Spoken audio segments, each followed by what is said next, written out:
ఒక పెద్ద వాడ చెడిపోయింది, కదలనని మొరాయించింది. చాలా మంది నిపుణులు వచ్చి చూశారు, కానీ లాభం లేకపోయింది. చివరికి ఊరంతా గాలించి 30 సంవత్సరాల అనుభవం ఉన్న ఓ ఇంజనీర్ని వెతికి పట్టుకుని రిపేర్ బాధ్యత అప్పగించగా అతను వాడును పైనుంచి కింది వరకు చాలా జాగ్రత్తగా పరిశీలించాక తన బ్యాగ్ తెరిచి చిన్న సుత్తిని బయటికి తీసి ఇంజిన్ దగ్గరలో ఒక భాగం మీద మెల్లగా కొట్టగా ఇంజిన్ మళ్లీ పనిచేయడంతో సమస్య పరిష్కారమైంది.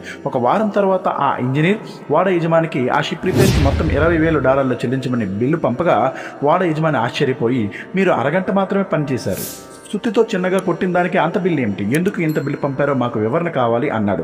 అందుకు ఇంజనీర్, సుత్తితో కొట్టడానికి బిల్లు కేవలం $2, కానీ ఎక్కడ కొట్టాలో ఎంత మేర కొట్టాలో తెలుసుకోవడానికి $19,998. ఇది కేవలం నా అనుభవం వల్ల మాత్రమే సాధ్యమైంది. ఎంతో ప్రయత్నం, మరెంతో పట్టుదల, కృషి ఫలితంగానే అనుభవం వస్తుంది.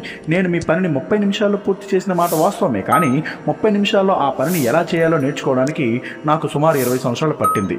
మీరు నా అనుభవానికి డబ్బులు ఇవ్వాలి, కానీ నేను పనిచేసిన ఈ 30 నిమిషాలు కాదు